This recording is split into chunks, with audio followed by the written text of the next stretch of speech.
Gates open, they're up and racing. Bondi Babe draws for your lead.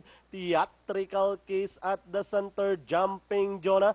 Milano is running by the rail, then followed by Magnificence. Mary running on the outside, Threshold by the rail, and entering the group is Misbehaved as they race towards the last 800. Jumping Jonah in command by about 3 lengths. Milano running in second. Mary moving up on the outside, catching the second spot. Magnificent shuffle back in fourth. Down in fifth, Theatrical Kiss, Threshold, Bondi Babe, and Misbehave as the action turns to the last 450. Mary and the rider, Jackie Jordan Cordova, still looks good in front by about 3 lengths now.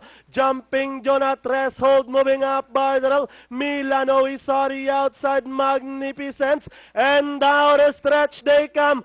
Mary by about 7 lengths, followed by Milano, Threshold by the rail, Theatrical Kiss, and finally, Mary, Milano, Theatrical Kiss, Threshold, Magnificence, Misbehave, Jumping Jonah, and Bondi Babe.